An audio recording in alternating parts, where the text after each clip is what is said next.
E aí, galerinha do YouTube, tudo bom com vocês? Aqui é o Diego Santana Vidal. Eu sou José Carlos Tavares.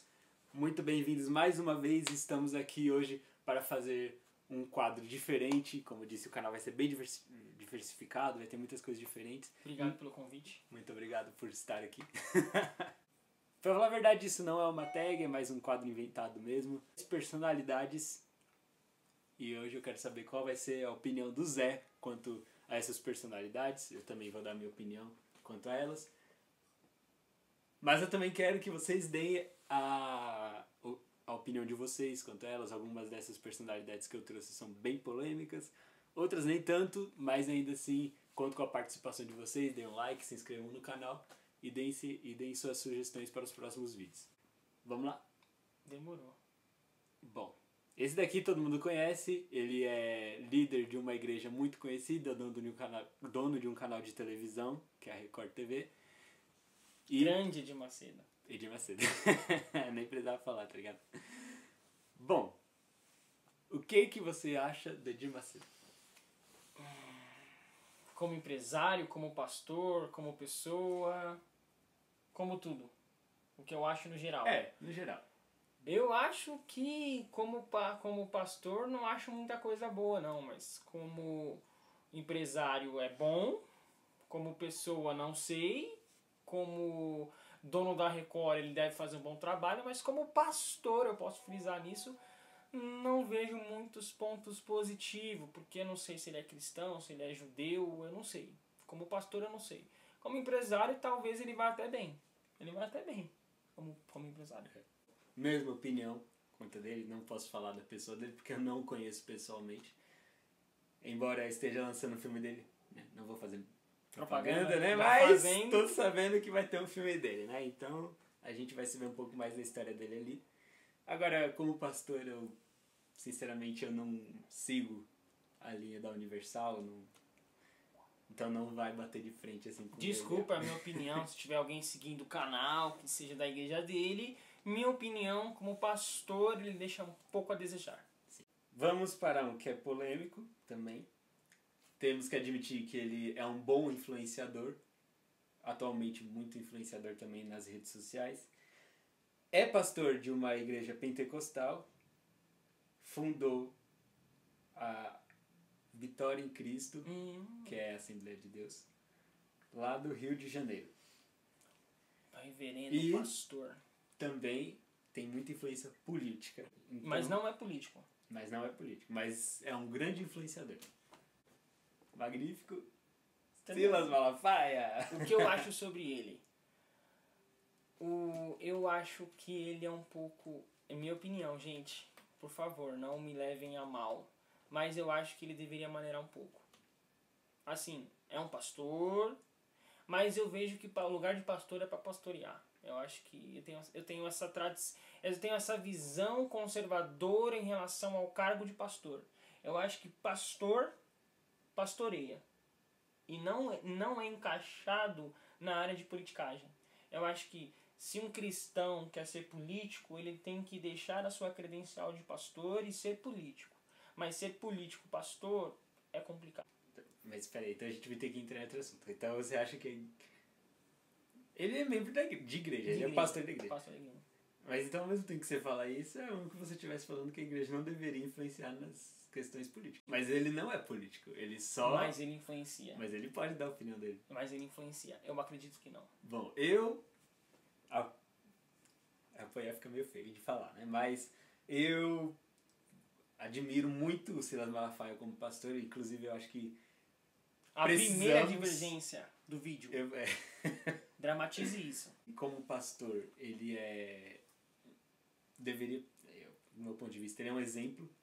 Ele deveria, se a maioria dos pastores fosse igual a ele, eu acho que as assembleias, principalmente as Assembleias de Deus, mas as outras igrejas levariam numa linha, sabe, mais regrada, não seria essa liberdade toda que nós temos hoje nas igrejas, porque infelizmente é isso que acontece, né? Nós vivemos, então a gente pode falar isso, né? Mas eu também acredito que ele sendo pastor ou não, acho que como qualquer membro da igreja, ele deveria se influenciar na política, porque primeiro que ele é bem visto. Então, ele não está no Congresso, mas ele pode ter uma voz ativa e influenciar a igreja a votar em alguém ou tomar determinadas posições, levantar bandeiras, assim como qualquer outro tipo de grupo político, independente da ideologia. E um pastor como ele, pelo menos influente, se calar seria o mesmo que falar para a igreja, ó, vamos nos abster dos assuntos políticos do Brasil, pelo menos, né? Entendo. Atualmente perdeu 2. É o próximo. Agora é um que tá em alta aí, né? Porque também influencia na política brasileira.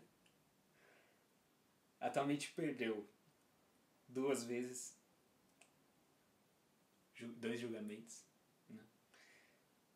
Já foi visto como um dos maiores presidentes da República, acho que até hoje é visto, mas as pessoas divergem. Ex-presidente da República, eleito 2 vezes, e deixou como herança um governo petista. Luiz Inácio Lula da Silva. Eu acho que ele perdeu o foco. Eu acho que ele se perdeu. Ele nasce no cenário político com uma proposta e aí ele não ganha uma grande projeção, perde eleições, tudo mais, fica anos tentando se eleger, não consegue, e de repente ele consegue, se elege. E aí lá em 2002 ele entra no cenário político como presidente. Só que ele se perde, e aí se perde de uma forma tão grande que ele institucionaliza a corrupção. Então, corrupção sempre teve no Brasil, isso é fato, sempre teve. A palavra certa é... Ele criou mecanismos para corrupção, Então, ele foi sacana. Ele se perdeu. Ele começou com uma proposta, ele começou com uma ideia, com ideais. Possa ser que eu não concorde, mas ele tinha ideais. E se perdeu. Se perdeu tanto que se corrompeu e fez o que fez. A questão é, prova, não prova? Gente, não tem como não assumir que ele é corrupto. Não tem como. Se não foi ele, foi os seus governados, a sua equipe. Então eu acho disso dele. Se perdeu. Mesma coisa. Pra falar a verdade, eu conheço pessoas que conhecem o Lula, pessoalmente, só que falam que ele... Uma coisa que não pode tirar dele é que ele tem um instinto de liderança muito forte, o que é verdade, porque ele realmente... Uma oratória. Você vê pelo menos que nas primeiras vezes ele levava multidões com ele, né? E assim, como você disse, não tem como negar que ele acabou se corrompendo, o seu governo se corrompeu. Sem contar que eu não concordo com a ideologia dele. Mas, ainda assim, dou o mérito dele ser, sim, um grande líder, mas ele do mesmo jeito. Se você tem aquela história de roubou, mas fez, né? Como o pessoal fala. Roubou, mas fez, mas é assim, tirou do meu bolso, tirou do seu bolso, tirou do bolso que você está assistindo. Você que está assistindo. Não justifica. Não justifica. É a mesma coisa de, sei lá, você... Estupra, mas não mata. Estupra, mas não mata. Você cometeu um crime do mesmo jeito, as pessoas têm que pagar, têm que ter suas punições devidas. E eu não acredito que ele seja presidente de novo. Difícil. O nosso próximo, ele é o mais polêmico nas notícias. Ele já foi muitas vezes... Mais que o Lula. Mais que o Lula. Tem até hoje grandes conflitos com a mídia. Apresenta possíveis projetos para o futuro do Brasil. Ser eleito presidente da República. Não tem como negar que a juventude hoje está com ele em peso. Eu posso admitir que a juventude está com ele em peso. E muito possivelmente vai ser o próximo presidente da República. A juventude está com ele? Quem? Jair Messias Bolsonaro. Jair. O que eu acho do Jair? É inegável que... Não posso falar inegável, acho que é uma palavra forte. Mas não há nenhum indícios de corrupção, nenhuma acusação de corrupção, nada muito grave. Aí tem aquele episódio dele falando do estupro, né? Não estupraria você. Não, para Maria do Rosário. Que aquele caso, eu acho que ele foi acusado injustamente. Ali, se for analisar calma ali, foi sacanagem que fizeram com ele. Porque ele estava defendendo a questão da prisão e tudo mais.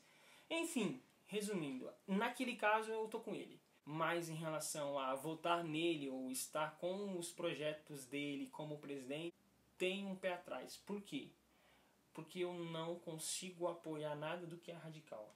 E tudo que é radical, eu, particularmente falando, tenho um pouco o pé atrás. Então, por esse motivo, eu admiro ele quanto ao tempo que ele é parlamentar. Isso é sensacional, muito bom.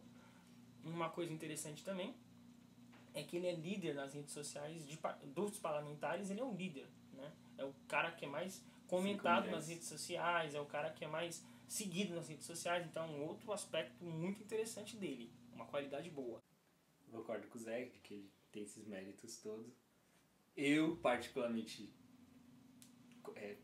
compactuo com os ideais dele. Eu acho que não é nem questão de radicalismo, porque se você está dizendo que combater crime, combater traficante, combater corrupção é radicalismo, então, pra mim, deve ser desse jeito, pelo menos. Tem uma posição forte, dificilmente você vê alguém assim no Brasil, você vê praticamente que diversas lideranças levantaram depois que ele apareceu. Engraçado que mesmo ele estando em mais de 8, 7 partidos, já passou por 7 partidos, dentre ele o PP, Partido Progressista, que esteve entre os 3 ou 4 partidos envolvidos maiores partidos envolvidos na Lava Jato. Ele foi um dos poucos que não se corrompeu. Ele se gaba de uma fala do ministro do Supremo na época, aquele que era negro, que é negro, o Joaquim Barbosa. Então ele se gaba muito, né? Que o Joaquim Barbosa uma vez falou que o único que não foi achado nenhum ilícito de corrupção foi o Jair Bolsonaro da JBS, que ele foi o único que devolveu o dinheiro da eu posso afirmar, Então é uma qualidade muito boa. E questão de corrupção dificilmente vai ser então assim, é um aspecto muito positivo para o cenário político que só tem corrupção. Acrescentando uma coisa, tem até um bandido que eu não me lembro o nome dele, mas ele é bem conhecido, se eu não me engano, Fernandinho Beiramar, se eu não me engano é ele. Ele até Na dúvida tá aqui a correção. Qualquer coisa eu coloco o nome aqui em cima. Eu gosto dessas coisas de edição. Eu vou colocar isso na edição. Imaginando mil coisas. Ele disse que conhecia a ficha do Bolsonaro e sabia que ele não tinha rabo preso com os outros. E ainda mais de um político vindo do Rio de Janeiro, né? O que é muito complicado. Não sabia disso, legal. Sim. Gostei disso. Temos mais 2 personalidades que não são tão polêmicas, mas de uns tempos pra cá, quem acompanha a rede social, são motivos de memes. E digamos que são influenciadores também de certas opiniões. Amado pela esquerda, Leandro Carnal. E amado pela direita, Olavo de Carvalho. Meu Deus. Ou Olavão pros mais íntimos. Falar sobre Karnal primeiro. Karnal. Eu gosto do Karnal, gente. Eu gosto do Karnal. Eu gosto do Karnal porque o Karnal é historiador. E eu sou formado em história. Então eu gosto do Karnal. Tem um livro dele, A História dos Estados Unidos, que eu tive que ler na faculdade. Então eu comecei a amar o Karnal porque a escrita dele, a pesquisa dele é sensacional. Agora, a questão dele ser de esquerda, a questão dele trabalhar nesse viés, eu acho que é uma coisa mas é uma questão muito pequena em história. Se ele tem uma produção muito boa na história como historiador, é um cara que é lido, é um cara que é comentado, é um cara que é estudado na minha disciplina, no meu curso em história. Em relação ao Olavo de Carvalho, uma vez eu tentei criticar ele por um colega, uma roda de conversa, assim como a gente está aqui, e eu falei mal do Olavo de Carvalho. O cara tá... Falei mal. Aí o colega falou pra mim assim, mas escuta, o tempo que você tem de idade, ele tem de carreira acadêmica. Aí eu me calei. E é verdade. Porque o tempo que eu tenho de idade, na época 22, 23 anos, é o que ele tem de carreira acadêmica. Então, quem sou eu para falar mal de um cara que tem 20 anos de carreira acadêmica, que ele começou como, acho que astrólogo, formado principalmente em astrologia, depois ele foi para o campo da psicologia, da filosofia. Então, quem sou eu para falar dele? Não acompanho muito, não vejo os vídeos dele muito, eu só vejo de vez em quando ele fumando durante os vídeos dele. Isso É um meme A marca registrada dele. que dá pra ser feito, ele fumando e falando do Brasil, nos Estados Unidos, nos vídeos dele. Então, não posso falar muita coisa. E uma observação. Eu falei que ele é amado pela direita, mas o Olavão já foi da extrema esquerda, já foi filiado aí a partidos genocidas. Mas mudou de ideia. E posso dar um detalhe? Claro. Eu gosto de falar isso. Uhum. Pode ser. Gente, todo mundo, ou melhor, não é todo mundo que estuda história que é historiador, tá? Vamos deixar isso claro. Quem é formado em história é simplesmente formado em história. Para ser historiador, tem que ser doutor em história. Então, coleguinha, se você é formado em licenciatura de história ou bacharel de história, você é nada, tá? Você não é nada. Eu não sou nada. Você é só doutor em história quando você tem doutorado em história. Fica a dica. Então, carnal, você é historiador. Mas não gosto de você. Valeu, Zé. A gente vai fazer um bônus depois. É nóis. É nóis. O Zé vai vir mais vezes, com Obrigadão certeza. aí, viu? Deixa aí, como eu já falei no início do vídeo, deixa aí os comentários de vocês. Deixem suas opiniões. Coloquem nomes de personalidades para quem tiver debater também. Não precisa ser necessariamente da área política ou religiosa. Mas eu escolhi esse tema justamente porque, por serem polêmicos, com certeza atrariam o público, né? Comentem, deem like, curtam, compartilhem. E se discordar, vai com calma, tá? Só dá o dislike, não tem problema. Não, comenta, mas vai com calma. Não precisa xingar não, viu? Abraço. Beleza, é nóis.